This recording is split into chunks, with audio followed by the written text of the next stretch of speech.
Everyone আসসালামু আলাইকুম, কেমন আছেন সবাই? আশা করি সবাই ভালো আছেন। যে যেখান থেকে ভিডিওটি দেখছেন দেখার জন্য ধন্যবাদ।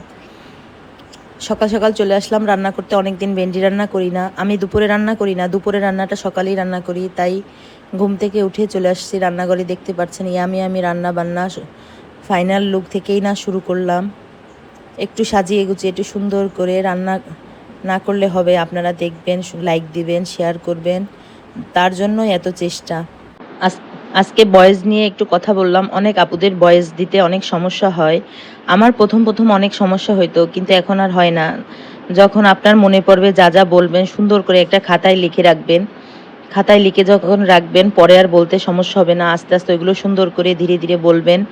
যখন বলতে কষ্ট হবে বা খারাপ লাগবে, একদম যে অনেকবার অনেকক্ষণ কথা বলা যায় না, তখন রেখে রেখে একটু একটু করে রেকর্ড করে নেবেন সুন্দর করে। তাহলে আর কোনো প্রবলেম হবে না।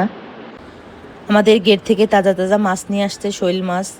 তাই রান্না করব ভেন্ডি আলু দিয়ে ঝোল করা খুবই ভালো লাগে। অনেকদিন রান্না হয় না, ভাবলাম আজকে রান্না করব।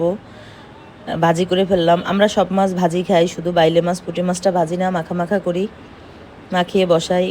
তাছাড়া সব মাছ ভাজি না ভাজলে মাছ আমার একটু ভালো লাগে না। দেখতে পাচ্ছেন সুন্দর করে ভাজি করে ফেললাম, মাছগুলো তুলে নিলাম।